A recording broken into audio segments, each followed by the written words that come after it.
4 पंक्तियां सीधे सीधे मैं निवेदन करता हूँ। भैया सचमुच मैं जब जब आता हूँ छतरपुर, आप सामने बैठे रहते हैं, मुझे आपकी मूंछ से बड़ा प्यार है। अभिराम दादा बुलाए थे तो आप सामने बैठे थे, संतोष सिंह बुंदेला कार्यक्रम में। 4 पंक्तियां मैं निवेदन कर रहा हूँ, जो इन पंक्तियों को पीछे आदरणीय हमारे पुलिस के जवान सर अभी आ गए हैं। सर आप मेरे पढ़ते समय ही क्यों आए? मैं वर्दी का बहुत सम्मान करता हूँ। कोई बात आई भैया चाय पिलाना है? पिला कुछ कोई चाय वाले को कुछ कहना भी नहीं चाहिए नारायण भैया, क्योंकि चाय वाले को जिसने जो भी कुछ कहा था आज वो उसको कहने लायक नहीं छोड़ रहे हैं। 4 पंक्तियां मैं निवेदन कर रहा हूं, आनंद के साथ सुनना। ये पंक्तियां जो पीछे मेरी उम्र के वार्ड नंबर 18 के लोग बैठे हुए हैं वो मन के साथ सुन लेंगे। अगर कोई दादा की तरह बुजुर्ग बैठा हो, हालांकि छतरपुर पर कोई बुजुर्ग नहीं है, वो दिल में पत्थर रख के सुन लेंगे। ये पंक्तियां मैंने क्यों लिखी? ये पंक्तियां मैंने क्यों लिखी? हमारे यहाँ परम आदरणीय परम सम्मानित श्री दिग्विजय सिंह जी ने जब 70 साल की उम्र में दूसरी बार संविधान लागू किया, तब भी मैं कुछ नहीं बोल पाया। परम आदरणीय श्री अनूप जलोटा जी ने जब 68 साल की उम्र में दूसरी बार नया हारमोनियम खरीदा, तब भी मैं कुछ नहीं बोल पाया।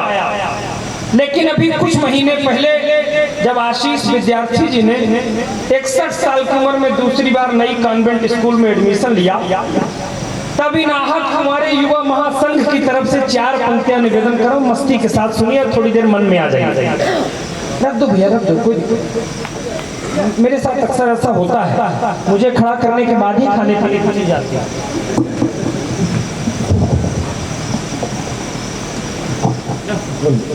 कोई बात मैं करूंगा भी क्या उस चाय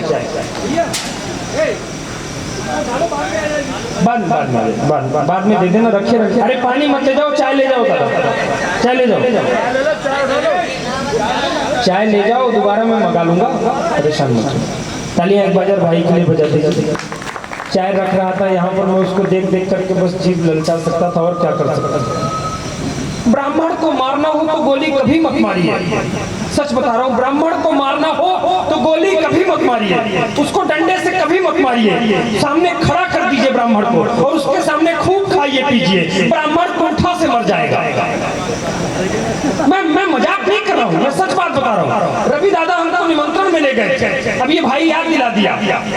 रवि दादा हमको निमंत्रण में ले गए थे तो वो खीर परोसने वाला जरा जल्दी में था, हमारी थाली में खीर डाले बिना आगे बढ़ गया। गुरुजी विद्यमान मैं प्रणाम करता हूँ।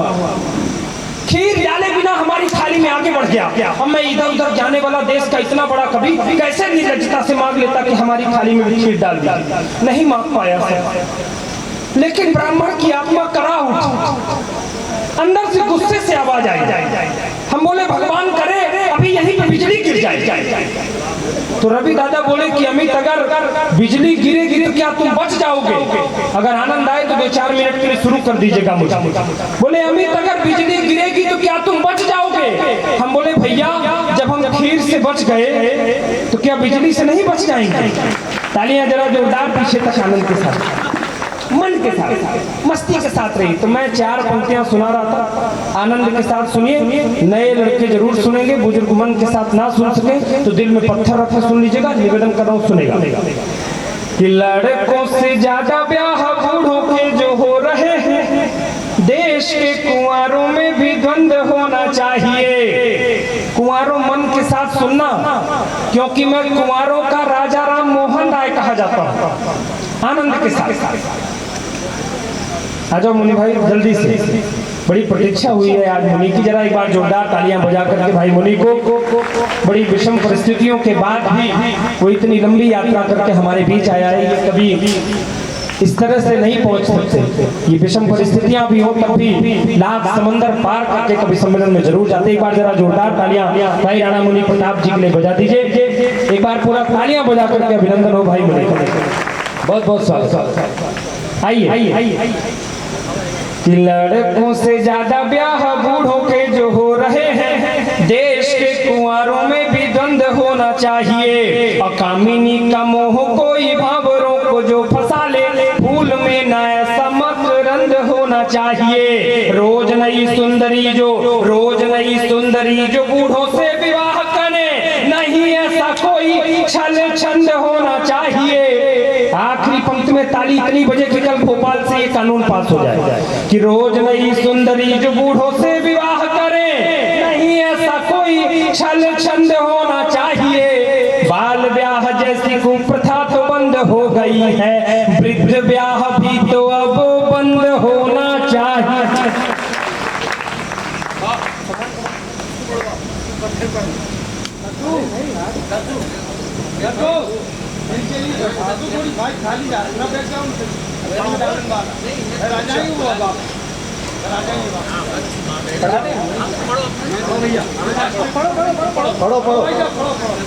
आपकी संचालन की जाए ताली आ रहा था तो बजाओ एक बार जोरदार तालियां।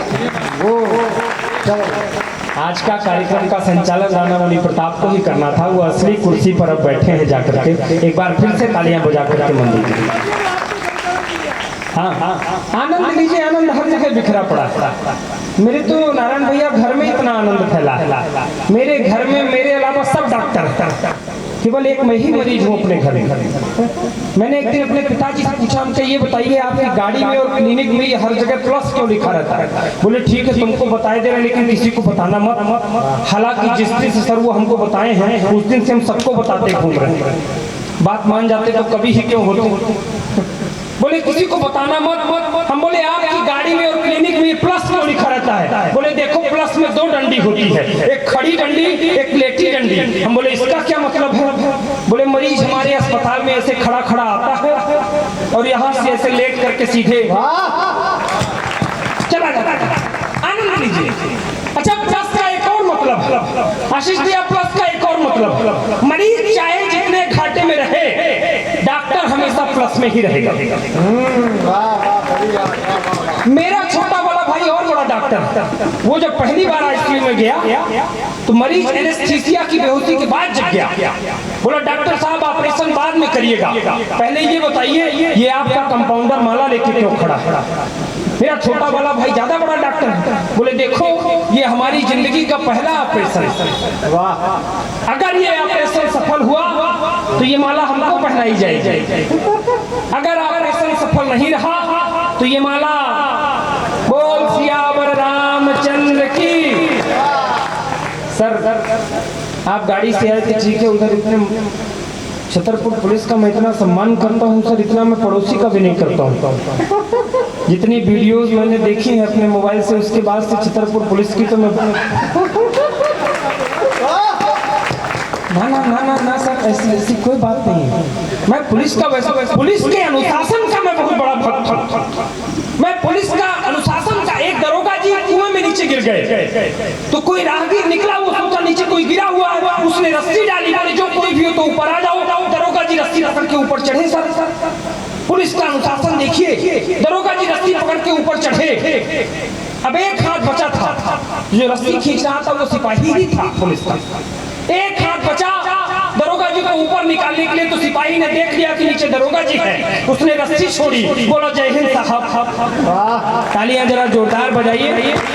मैं छतरपुर पुलिस पर कोई टिप्पणी नहीं कर रहा हूँ सर, जो लोग कर रहे हैं ये लोग करवा रहे हैं, मेरी कोई गलती नहीं है। मैं इसलिए भी कह रहा हूँ, मैंने इतनी बातें इसलिए बताई हैं आपके सम्मान में जब आप नहीं आए थे, क्योंकि मुझे यहाँ से सुरक्षित निकल करके जाना भी है। आनंद लीजिए। 4 पंक्तियां और निवेदन करता हूँ मैं मस्ती के साथ। जब मैंने वृद्ध ब्याह की बात छेड़ी तो मैंने एक सर्वे किया पूरे देश में कि जब दूसरी पारी में विवाह होता है तो नई नई हीरोइनों के साथ क्यों होता है। अगर तर्क ठीक लगे तो 4 पंक्तियां निवेदन करो, मस्ती के साथ सुनिए। उसके बाद आपको राणा मणि प्रताप को सुनना है। आप मुझे बहुत देर से सुन रहे थे संचालन कि पैसे वाले बूढ़े जब दूसरा विवाह करें, लगता है फिर से बाहर नहीं आई है। दादा इतने बाहर से मत सुनना, इतने आनंद में इसको अमल बिल्कुल मत करना।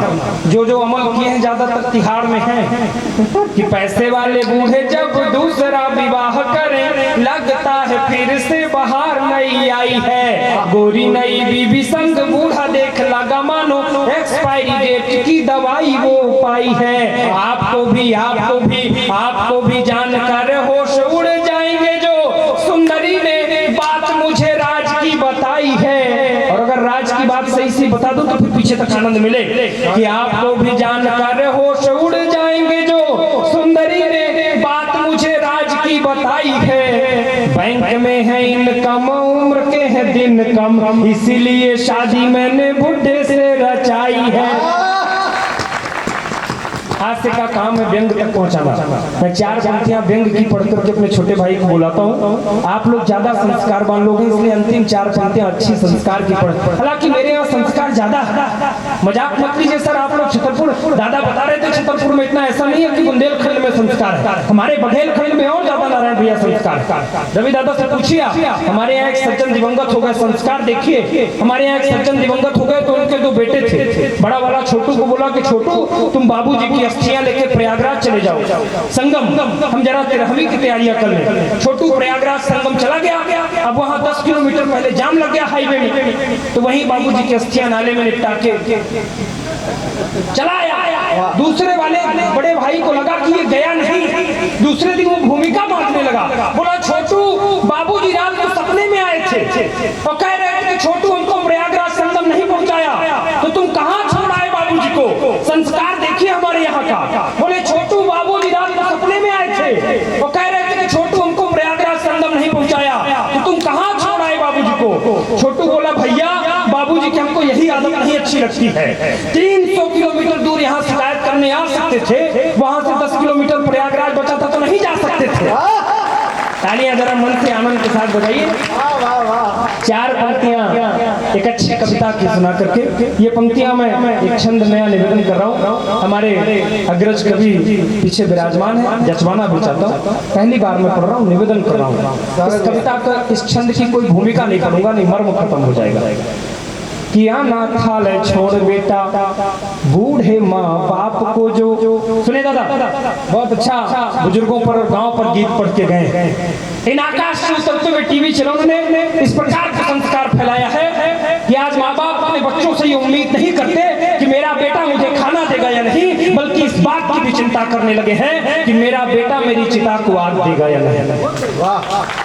निवेदन कर रहा हूँ और इसलिए ये 4 पंक्तियां पढ़ रहा हूँ, वरना हम हास्य के कवियों को ज्यादातर 1 घंटे डमरू हो जाने की आदत है, वही देश में सुना जा रहा है। लेकिन ये बुंदेलखंड है, यहाँ कविता सुनी जाती है, इसलिए अंतिम 4 पंक्तियां अच्छी पढ़ के जाना चाहता हूँ। किया ना था ले छोड़ बेटा बूढ़े माँ बाप को जो, चलने लगा तो उससे दौड़ के रुकाए हैं। ना था ले छोड़ बेटा बूढ़े माँ बाप को जो, चलने लगा तो उससे दौड़ के रुकाए हैं। माता बोली बीबी संग खुश रहो बेटा मेरे, हमको भले ही आंसू खून के रुलाए हैं। और गलती नहीं है बेटा इसमें तुम्हारी कोई, पश्चाताप सबको करना पड़ता है।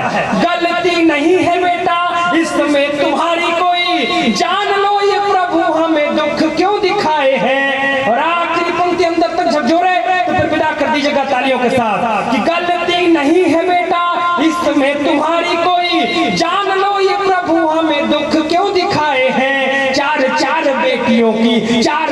बेटियों की भ्रूण हत्या करने के बाद हम तुम जैसे बेटे को जो पाए हैं। बहुत बहुत आभार, बहुत बहुत आभार, बहुत बहुत धन्यवाद।